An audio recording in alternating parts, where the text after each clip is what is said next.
Welcome to the Buddhistisches Tor Berlin podcast.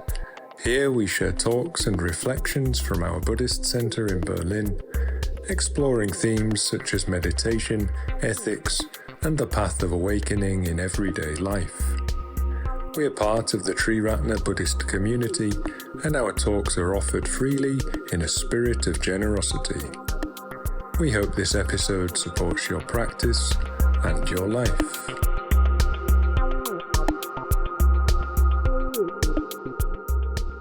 So great to see so many people here. Today I want to talk about a Buddhist response to global crises. And I was walking over here this morning thinking, why have I chosen to address this as a topic or choose this as a topic? And I've chosen the words carefully there, so it's a Buddhist with an apostrophe S, response to global crises. So I'm not presenting a general Buddhist perspective, I'm presenting a specific Buddhist's perspective, and that Buddhist is me, obviously. So I'm going to be talking about my own responses to what I see going on around me. And I'll be honest, I feel quite challenged, not just about talking about that, but about really looking into my own responses to what I see in the world around me. So the last 24 hours or so, as I've been thinking about what to say today, has been a challenge. So I don't know how well I can articulate what I want to say, but I will do my best, and hopefully it will be helpful to you just to hear a Buddhist's perspective on what I'm calling global crises. And to be honest, even though there's a reluctance in me to address this, I can't see how not to do that. I can't see a case for avoiding talking about how I, as a Buddhist, am responding to the things that I see around me.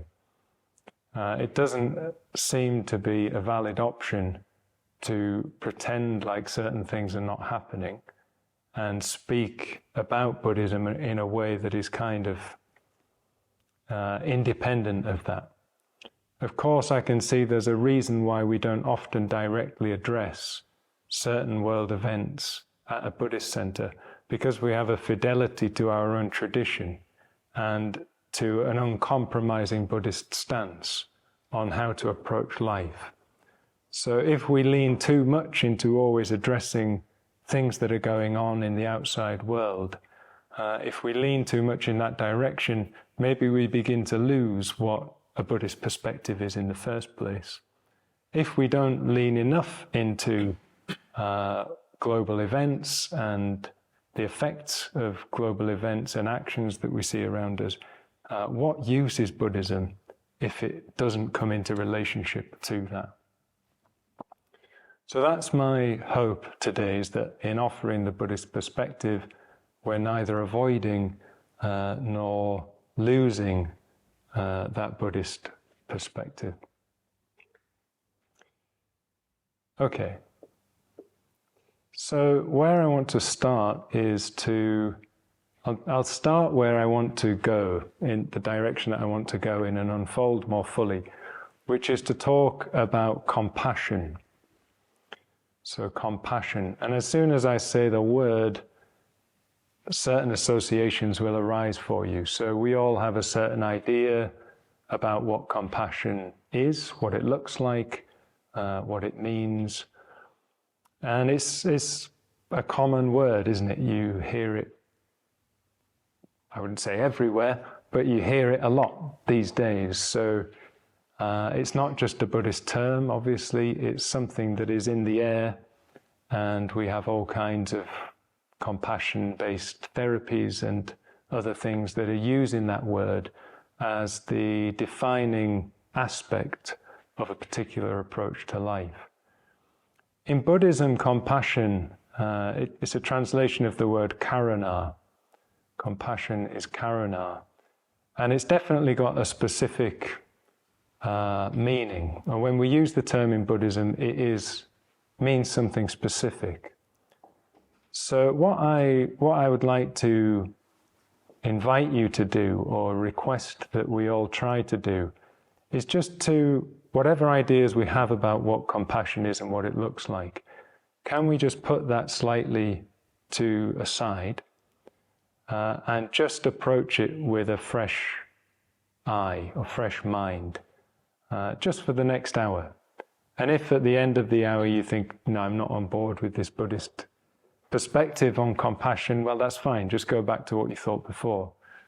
But can we just have a kind of, we use this term beginner's mind, don't we? So it's good to have a beginner's mind when you approach meditation.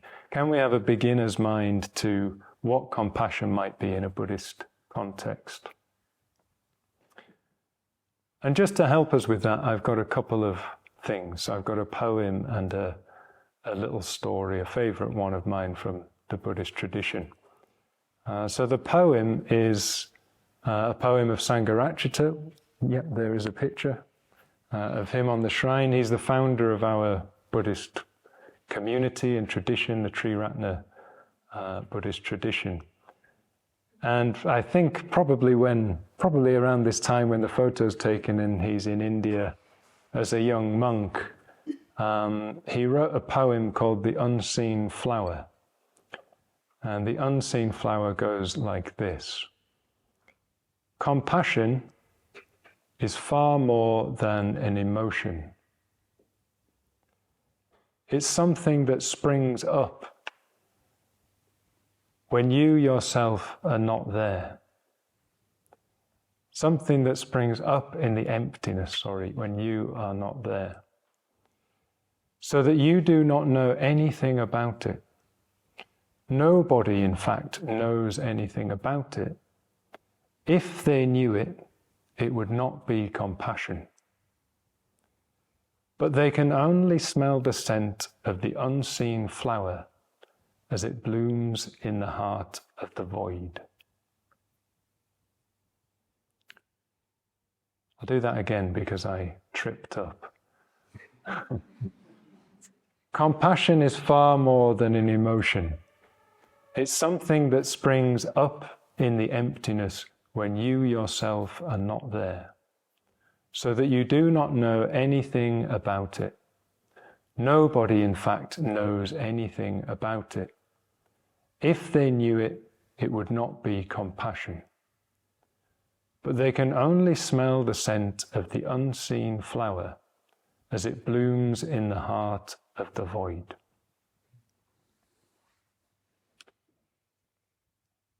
Okay. So often we do associate compassion with feeling or with emotion. I like that the poem is broadening our horizons on what compassion is. So it's more than just something that we feel. It's more than just an emotion. And then we get into quite mysterious territory, don't we? Because it's something that springs up in the emptiness, whatever that is, when we are not there. So it's not an emotion exclusively, and it's not something that we can possess.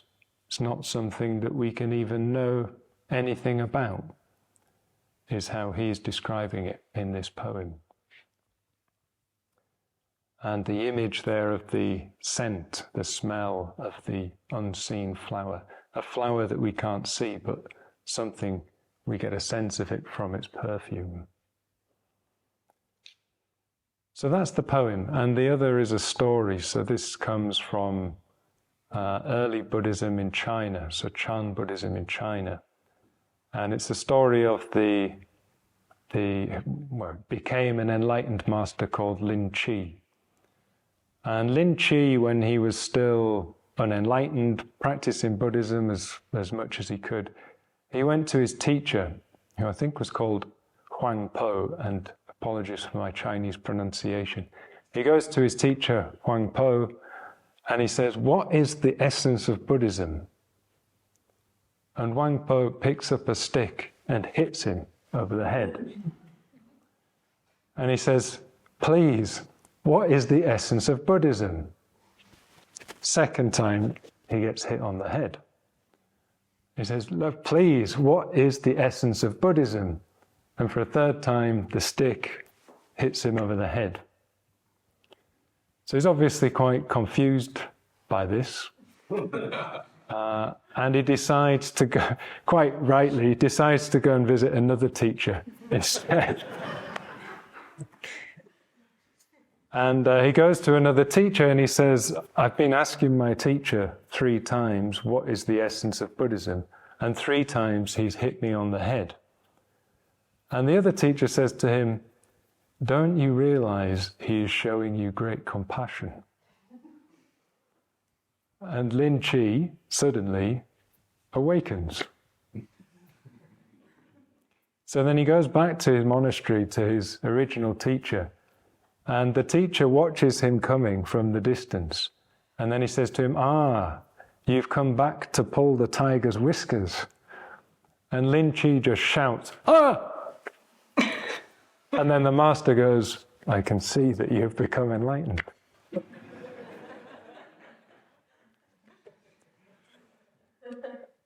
Yeah, weird, right?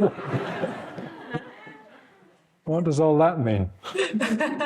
I'm not going to try to unpack what I think that means, but what's interesting to me is that the second teacher points out that actually the 3 blows with the stick was the teacher being compassionate.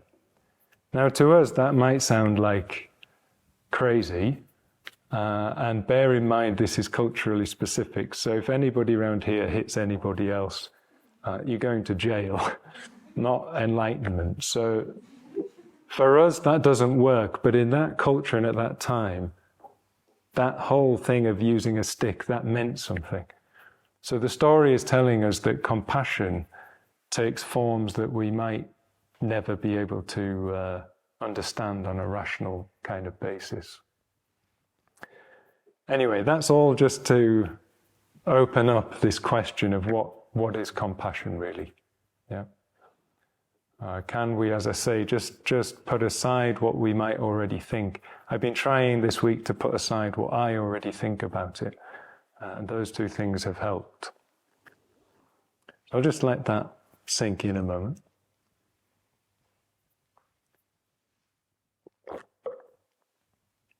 Okay, so another story, and this is the story I want to use just to help open up, well, okay, what is a Buddhist perspective on compassion, and how might that be an adequate response, or how might we discover in that an adequate response? How might I'm trying to keep it personal, use this kind of material for finding an effective response to the world?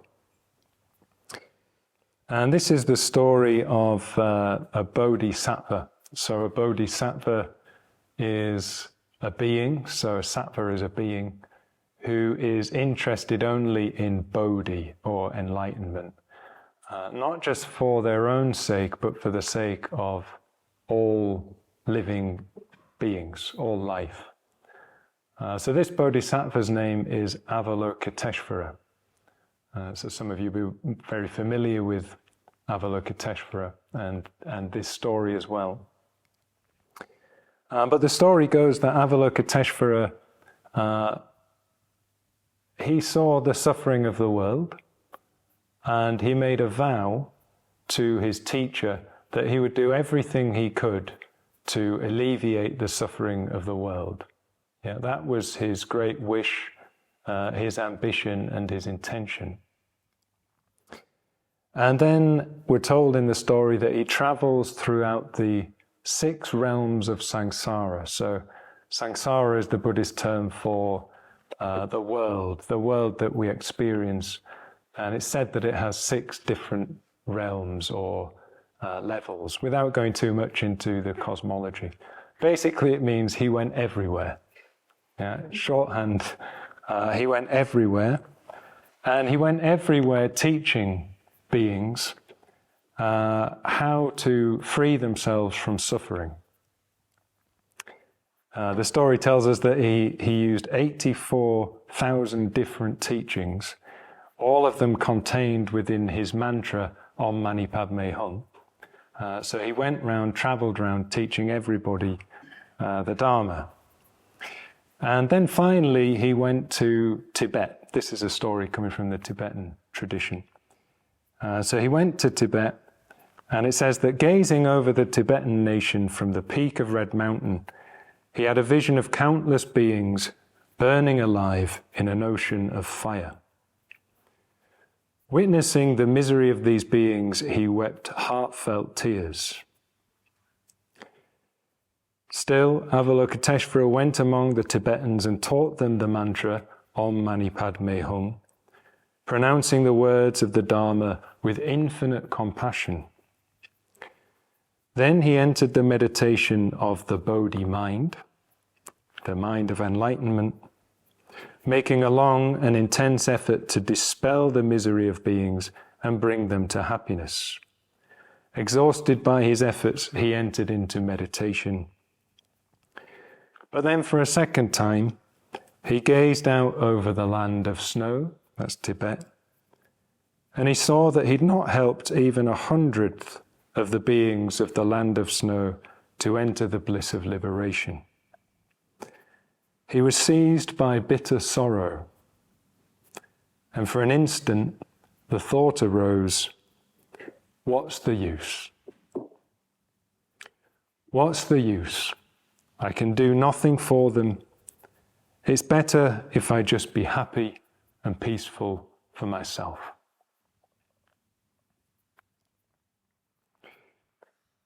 So we'll just pause there. It's not the end of the story. But I just want to pause there and speak more personally and say that I can really, I've heard this story probably hundreds of times. But sometimes when you hear a story hundreds of times, the 101st time is the time it hits, isn't it?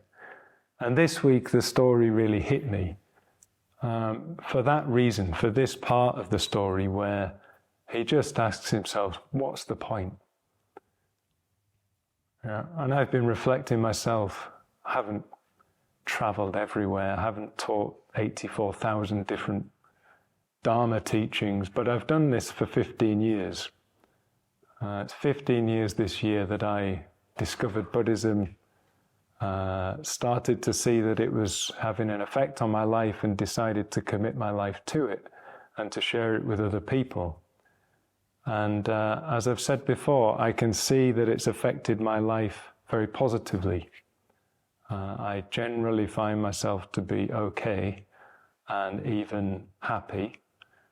And I can see that through Buddhism I've been able to have a positive influence on other people around me.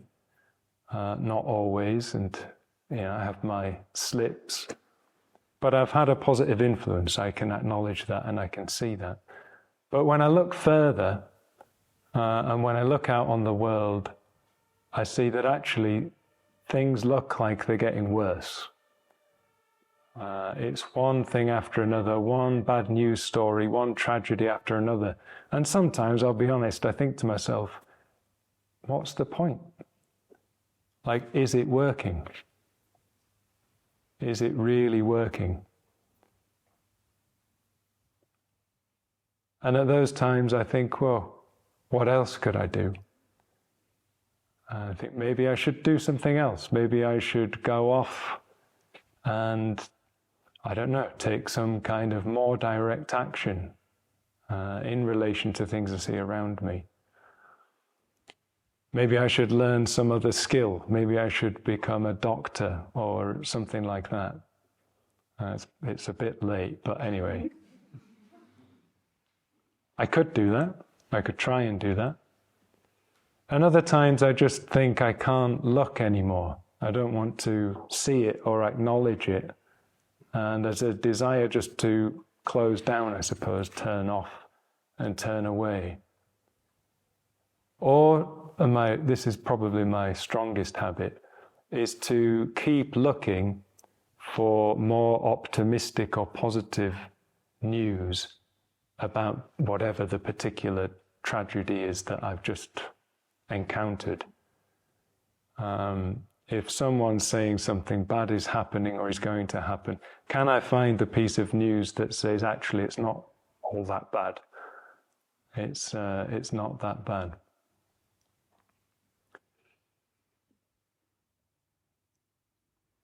Again, I'm just going to pause.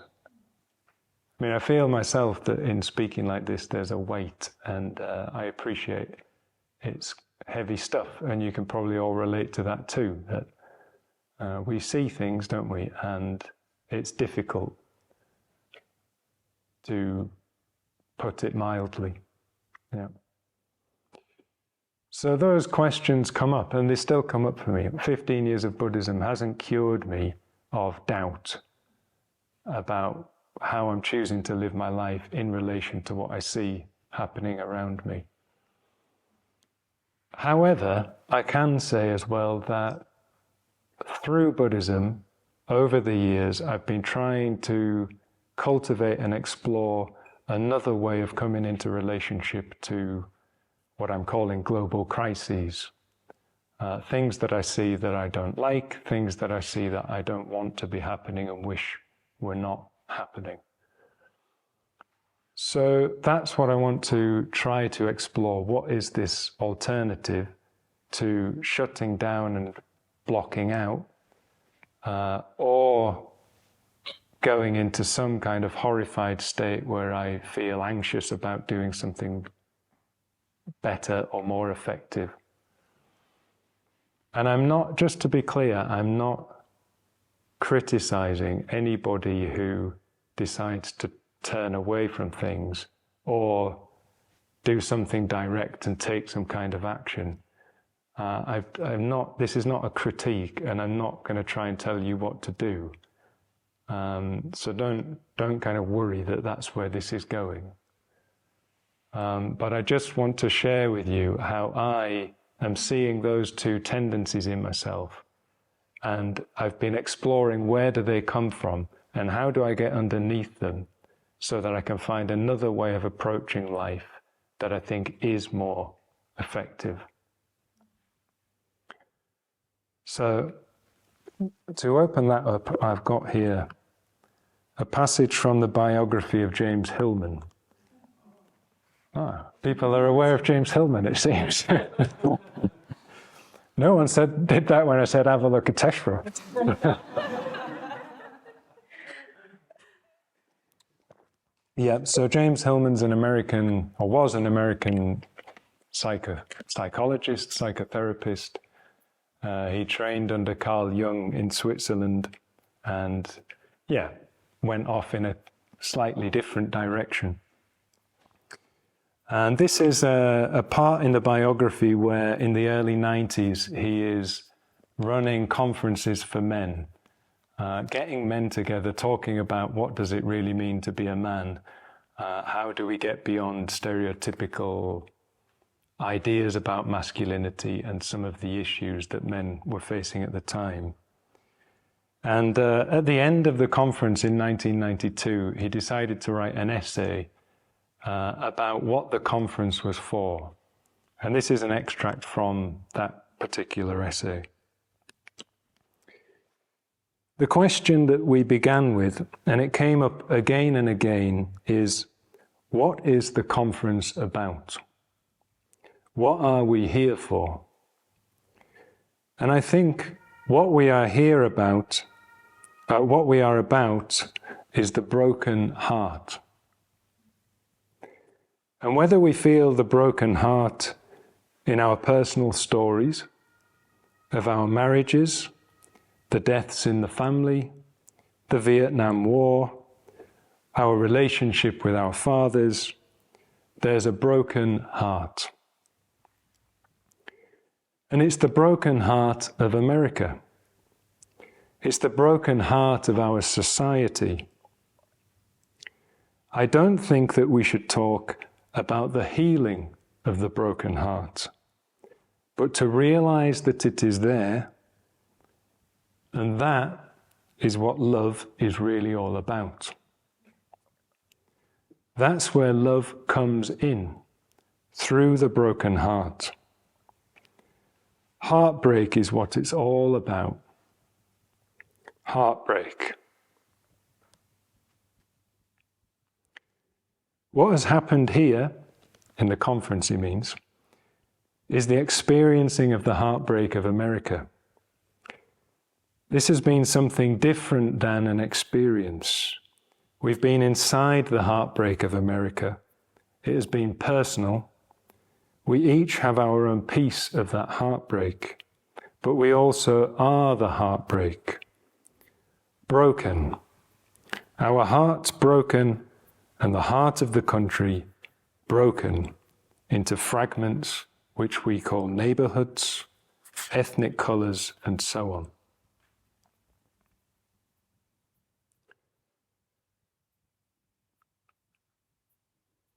Okay, and then he goes on.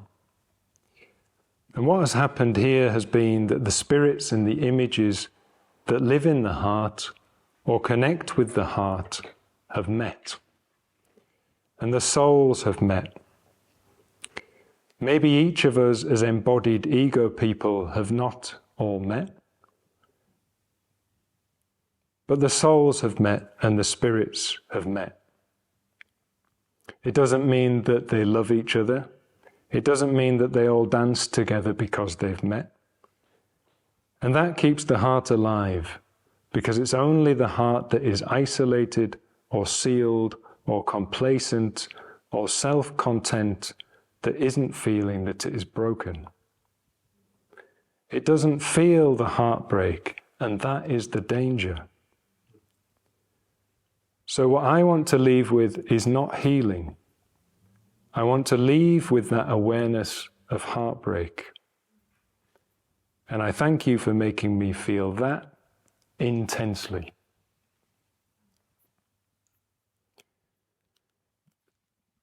Oh.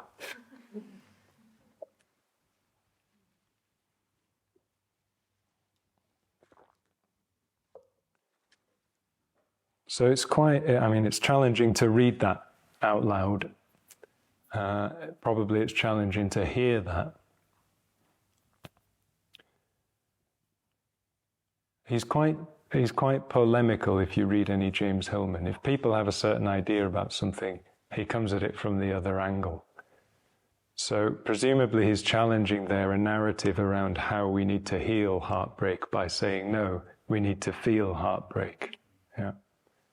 And I think there's something in that perspective that is very Buddhist, actually. So let me just try to get into why I think that's the case.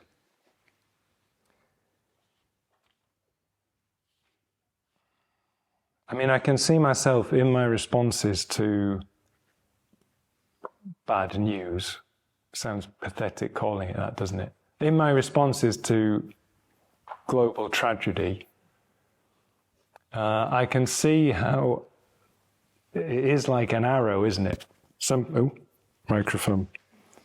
Something comes in and it wounds. Yeah, I feel that heartbreak that he's talking about. But very quickly, my response to that is to try not to feel, is to try to find a way out of that painful encounter with something that is shocking, terrifying, upsetting, horrible, disgusting, whatever, is to try to avoid the feeling. And that's why I go into the shutting down, turning away, turning off, or into the anxiety, the questioning, the doubt, and looking for some way to respond, to do something, to fix the situation, to fix the pain. Yeah, and that's completely understandable. I understand why I do that, and I understand why we all probably do that. But what he is suggesting here, and what I'm inclined to explore myself in my own life is, can I just have a little bit more capacity, small steps, to really feel and to be with the heartbreak, in his words, the pain, the difficulty, the initial experience of that, rather than jumping into some kind of fix. And I find that really challenging. I'll just be honest about it. I find that really challenging. But like I say, I think Buddhism is also pointing us in that direction too. So heartbreak is James Hillman's term. Buddhism speaks about dukkha. So dukkha, which often, it gets translated as unsatisfactoriness. And you can see why, because it's trying to be a broad catch-all for any experience that we find in any way uncomfortable. That is dukkha. But often it's also translated as suffering, which I think in the context of what I'm saying today is a more effective translation. So Buddhism is trying to get us to recognize over and over and over again that life includes suffering. And it's obvious, like intellectually, of course it does. We can all agree on that. But on a deeper level, on a heart level, to accept that truth, that life involves suffering, is very, very difficult, I think. It would even go as far as, we could even go as far as to say that suffering, in a sense, is the world. It's not to say that the world isn't also amazing and beautiful and pleasurable, because it is. But like I said before, this term samsara, and which is broken up into these 6 realms in the cosmology, samsara, I think it literally means something like swirling around, or being blown around, or churned up. Life, samsara, the world that we experience, is a kind of turning and a being blown about and made uncomfortable. It's unsatisfactory. It doesn't offer the satisfaction and pleasure all the time without some kind of painful experience too. But then we heap on top of that painful experience more painful experience by going into unconscious habits and reactions. So what the Buddha taught is that if we can turn towards the suffering, if we can allow ourselves to feel it, something else begins to happen. So okay, there's the heartbreak of seeing things that we find difficult, but something else begins to break too. So something else begins to break as well. Maybe the first thing, or the first reflection I've got, is that what begins to break, the more I am able to look, kind of look suffering in the face, so to speak. One thing that begins to break is my own surprise that it should be any other way. You know, there's the attitude that I can have when something happens that I don't like is that it shouldn't be happening. But Buddhism teaches us but this is what happens. Life does include painful experience, and if we try to avoid that, all our strategies to avoid that could also bring further pain. If we drop the avoidance strategies, still there's pain. That is part of the human condition, that is part of life. So we can have all kinds of emotional responses to that and reactions to that, whether it is anxiety, sadness, turning away, shutting down, getting angry. And that's all fine, it's like understandable. But I keep seeing myself, the one response that I keep having that really I shouldn't be having is surprise and shock. Like, how many times do I have to be told that this is how it is? This is what happens. This is how, this is what a human experience includes. So I think the more I'm able to look and to witness, the more that unhelpful view that it shouldn't be happening begins to break, because it is happening. So that's the first thing I wanted to share in relation to that. And the first challenge I'm trying to meet continually. But then I think further than that, the next thing that also begins to break, if I can stay with the heartbreak, I'll just use that term, maybe there's less surprise because, okay, this is part of life. Can I take that truth on board? But then something else also begins to break, or has to break. And the thing that has to break, well, let's put it like this, sorry. The other thing that begins to be revealed is not just the fact that dukkha happens and is part of life, but also what begins to break through, let's say, is the cause. Why that's the case, why suffering happens. So this is the Buddha's second noble truth. You probably see I'm borrowing from that. So the first noble truth is that there is dukkha. Dukkha is part of life. The second noble truth is that the cause of that dukkha is, to use the traditional term, tanha or trishna, which we translate as craving. So the cause of suffering is craving. So that's the traditional language. The problem with talking in terms of craving, at least in my mind, the association is always to do with kind of sugary food or something. Giving away my character defects. So I've been in my own mind this week just trying to put that aside and see, well, actually, what's that about? What is craving about? And what I've landed on is this notion of, let's just call it self-centeredness. The cause of suffering is self-centeredness, or the belief in a real and independent identity center. So I don't want to get too metaphysical with this, other than to say that I do believe that that is at the root of suffering.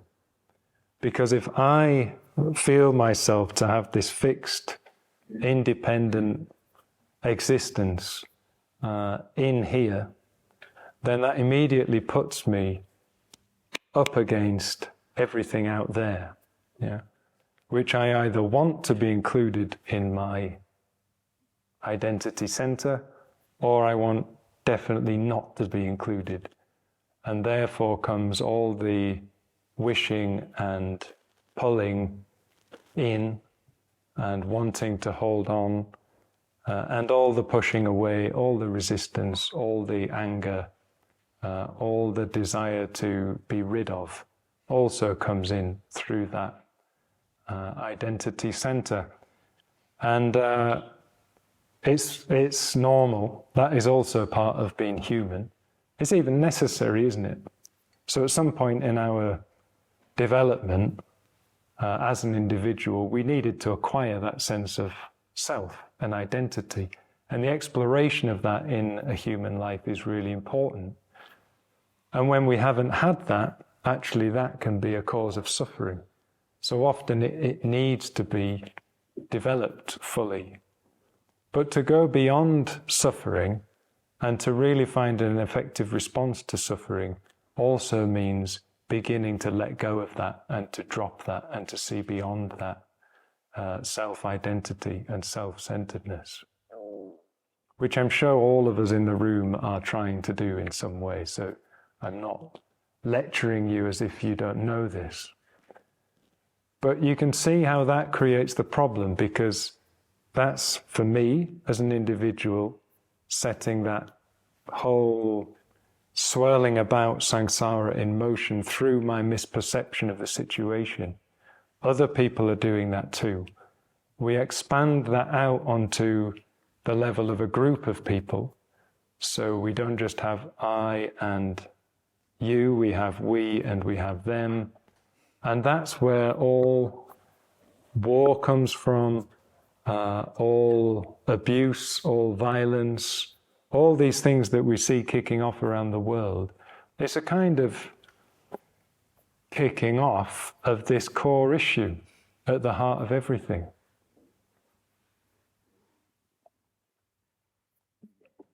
So that has got to break.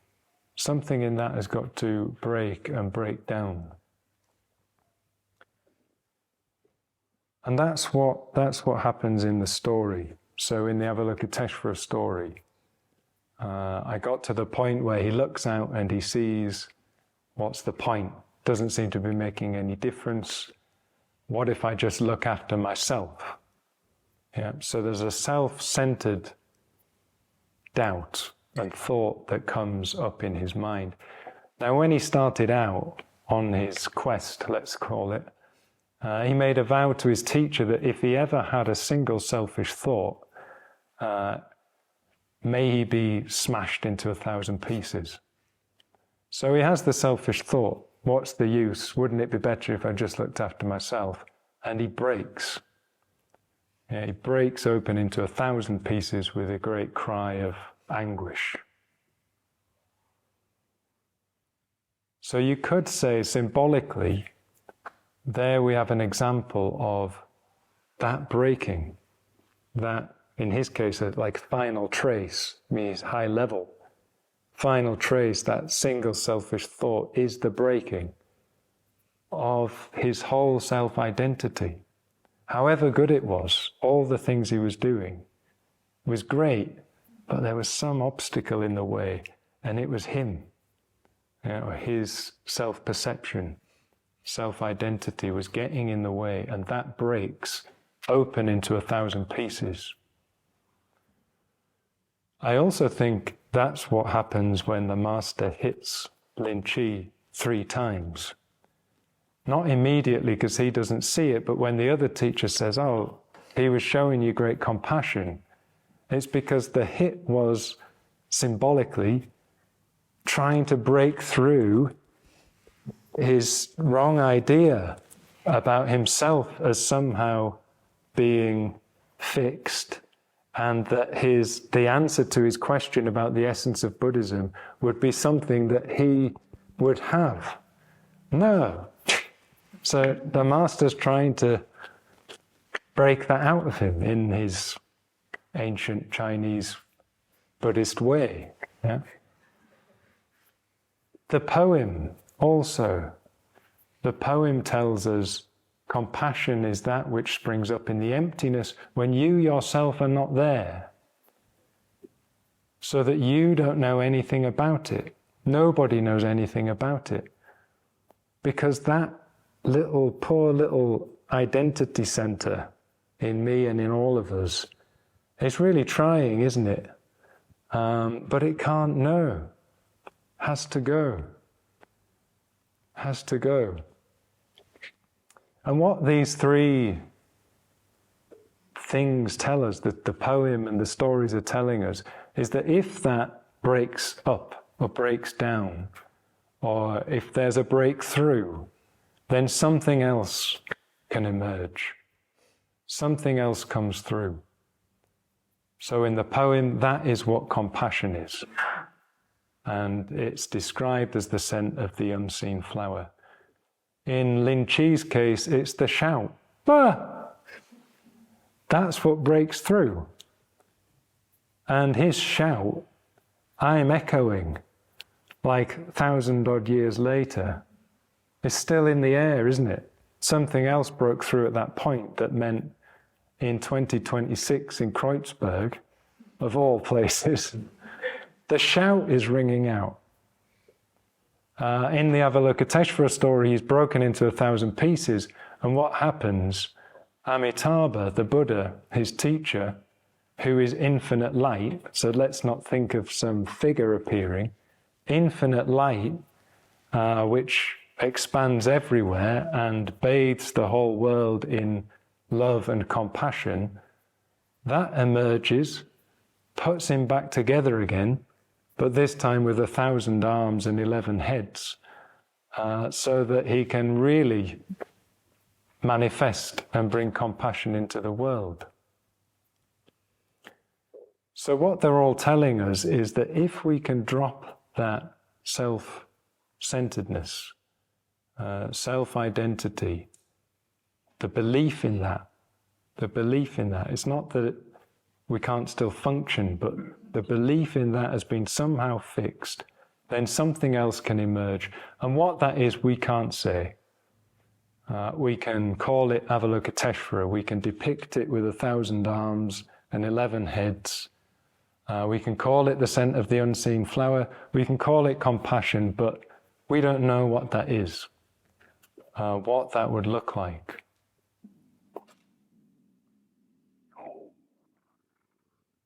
Stomach rumbling. Critical moment. So just let that sink in a moment.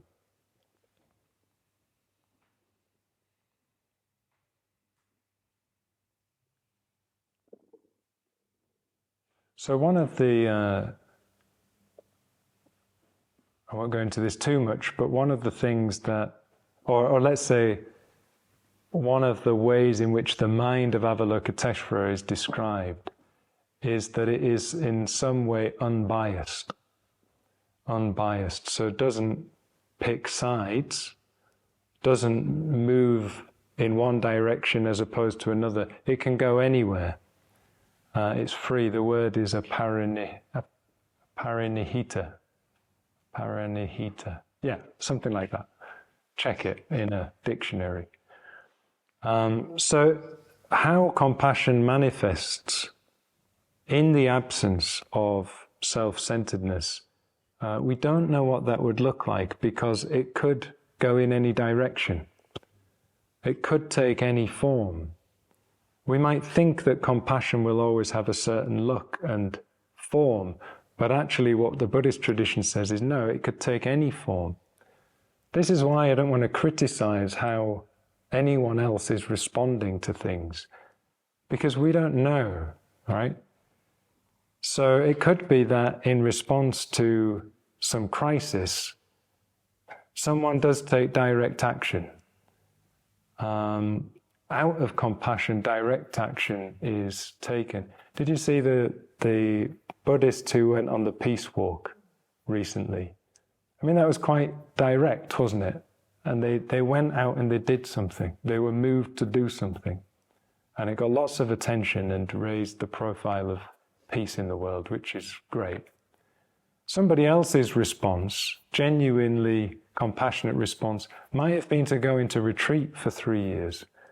And we could say, well, that's avoiding. But maybe it's not. Maybe that is how compassion is manifesting through that particular person. So the question is not necessarily the form it takes, but the quality of it and where it's coming from. And is it coming from some kind of expression of self and self-identity, or is it coming out of allowing something else through?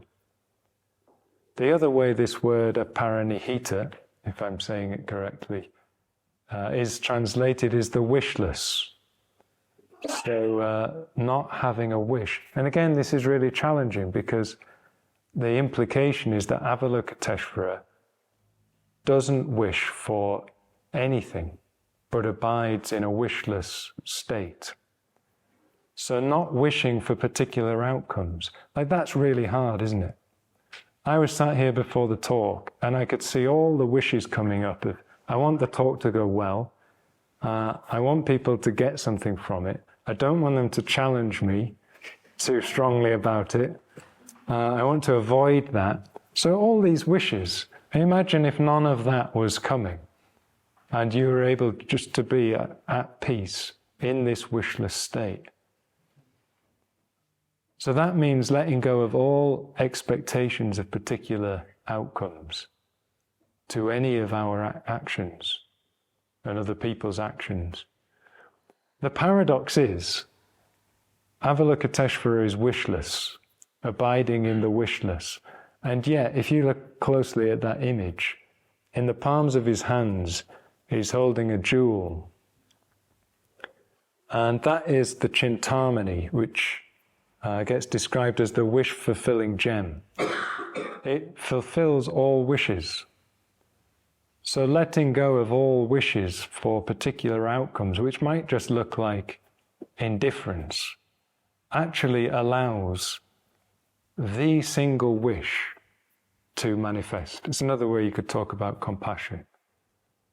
And that wish, that single wish that goes beyond all wishes that might have any tint of self and identity, that single wish is the wish for the liberation of all beings from self-centeredness. The freedom from that. Imagine a world where that just wasn't kicking in and coming into play.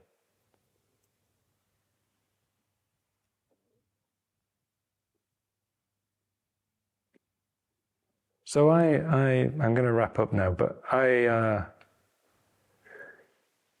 just exploring this. Like I said, I'm not Avalokiteshvara sat here in disguise, saying all this stuff. Shantideva has this line in his 9th century, I think, or 8th century Indian monk. He has this way of describing how he's come into contact himself with this great wish, real compassion. He says it's like a blind man staggering around in a heap of rubbish and somehow manages to find this jewel, a priceless jewel. And it's a bit like that. I find myself staggering around in the heap of rubbish, and I wouldn't say I have the jewel, but somehow I believe it's in there. I at least believe it's in there. Yeah? And if I can just keep going, and as I've said in the talk, if I can keep turning towards, looking, seeing the nature of suffering and how it manifests and why it manifests, and not reacting, allowing something else to emerge, I really believe that that is an effective response to the crises of the world. And I can't convince you of that. I've not got any clever argument to say why that works and how it works. It's just something we try out and see. But I feel there's been enough glimpses of that to convince me to keep going. I'll finish there. Thank you.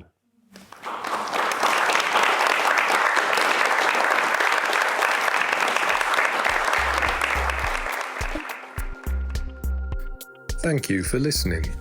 If you enjoyed this talk, you are warmly invited to visit Buddhistisches Tor Berlin in Kreuzberg. We offer meditation, Dharma talks, and courses that support practice in everyday life. You'll find more information in the episode description.